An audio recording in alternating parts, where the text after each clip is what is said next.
Expedition 33 just achieved what most in the industry could not. We'll look at some other notable details, what some future plans and roadmap might be. We'll check out some additional news around the game, non-spoilery of course, some insane news and official updates. We got a ton to talk about. What's up world, it's Utopia back in with another video. Today we're checking out all things Expedition 33. Let's just jump right into it. First off, yes, Expedition 33 has been selling incredibly well. In fact, they've sold over 500,000 copies. Wait, scratch that. Just over 24 hours later, they sold another 500,000 copies, making that total, yes, over 1 million copies sold. Absolutely insane.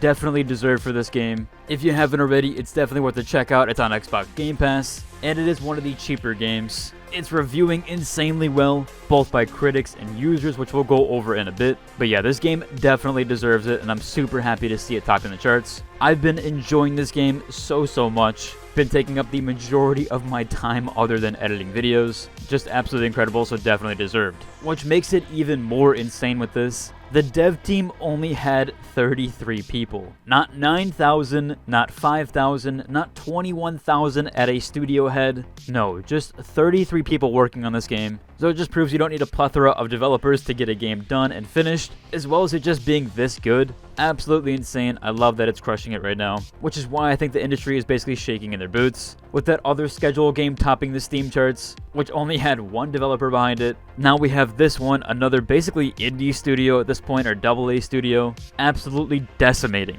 And yeah, you could see that on the Steam charts. In fact, it just cracked a new peak this morning at 121,000 players. At least as of recording this video. I guarantee this thing is going to climb a lot higher as the days and weeks go on, as more people hear about this game. As it didn't really have a ton of advertising, it was showcased at one of the game awards, or one of the game showcases, can't remember exactly which one. But after that, they basically had absolutely zero advertising from what I saw. Another crazy thing is they don't even have an official Discord. Right now, people are using the Reddit version of Expedition 33 Discord. That happens with a lot of games, it's pretty common actually, where there is a Reddit version of the Discord and then an official version. Now, it doesn't happen for every single game. The few examples I could think of are Halo, or from the 343 subreddit. That one has both a subreddit version and a regular official version. This one though, as you can see, only has the Reddit version of the Discord. So you can head to that. It is not the official Discord from all that I can see. In fact, they made this Discord when it was announced at the Xbox Showcase. So you can just see how small of a studio they are. They don't even have their own official Discord.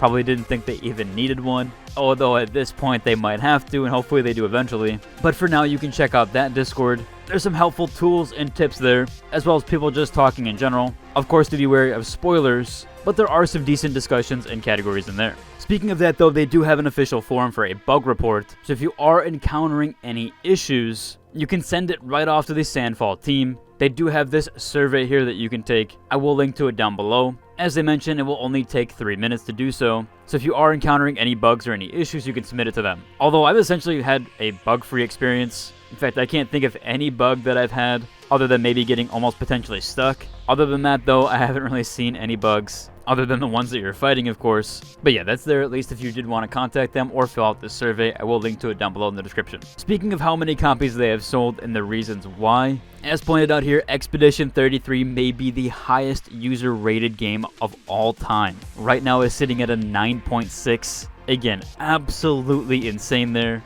Now critics have it a bit lower at 92. Although still an astonishing score, but to get a 9.6 from the user ratings, that is absolutely insane, and you could see the reaction here from the Expedition 33 team. I'm sure they are both bewildered and extremely happy with what's going on. Again, just amazing to see there. More than likely is why the AAA industry is a bit shaken up right now, especially with both this release, you have the schedule release, both those games top the Steam charts, and Oblivion Remaster. Then we have brand new GTAs this year. It's basically like the 2007 era all over again, which I'm so happy to see that we're getting more of these classic games. Also to mention with that, it is the highest rated game of 2025 and is one of the highest rated games of all time. So again, just massive to see how high they're hitting on these charts. One of the mentionables during the reviews is of course the gameplay, but other than that is also the music. People also love the music in the game. I have mine on as well. Normally I actually turn my music off. In fact, majority of the time except for boss boss fights, I actually turned my music off in BG3, and then I would turn it on once I got to a boss fight. I'm just normally not a fan of like the background track when I'm playing. However, with this game, I leave it on the entire time. I've loved the music. There are some really cool boss fight musics in different scenarios. Again, not to spoil anything there, but you should definitely keep the in-game music on,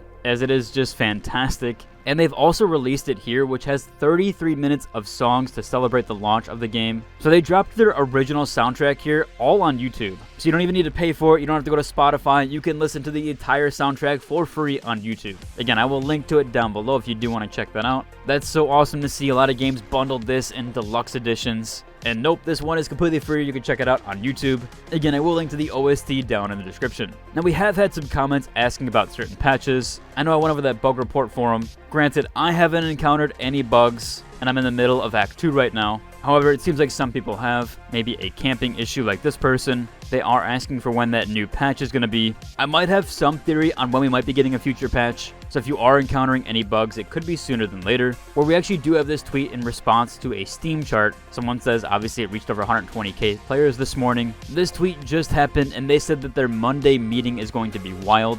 I assume after their meeting on Monday, that's going to be when they're prepping a new patch. So it might even see one this week.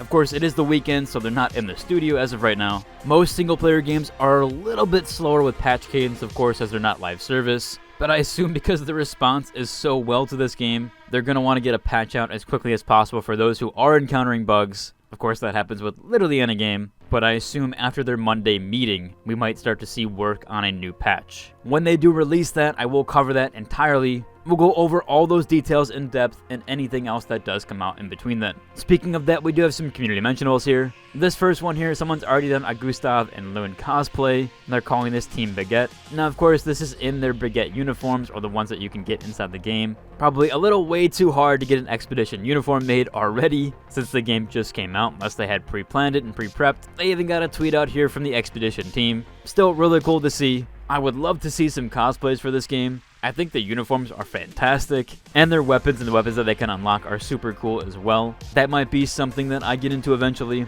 If you didn't know, in my off time, the time that I have little of, I actually do have a 3D printer, and I've been printing some weapons lately. You can check out my latest one here. A bit of a self-plug there and just kind of showcase. But eventually, I might work on a cosplay for this game and print some weapons. That might be way down the line once they do get that built up, but it'd still be cool. I really do like their uniform, so eventually I would kind of want to rock it, especially with the cape. Just figured I'd self-insert there for a little bit. On a closure note here, I'm definitely curious how you guys are enjoying your time with Expedition 33. Let me know your guys' playtime in it. I'm over 20 hours at this point. As I said, I'm in the middle of Act 2. Other than dealing with IRL stuff and these videos, trying to get all these things out to you guys, as I do cover more than just one game. Top of everything else, so I've had to manage my time there, but I've still been able to get a decent amount of time into the game so far, and I've just absolutely enjoyed it. Overall, that's about cover for today's video. If you enjoyed it, like, subscribe, and until the next one. Deuce!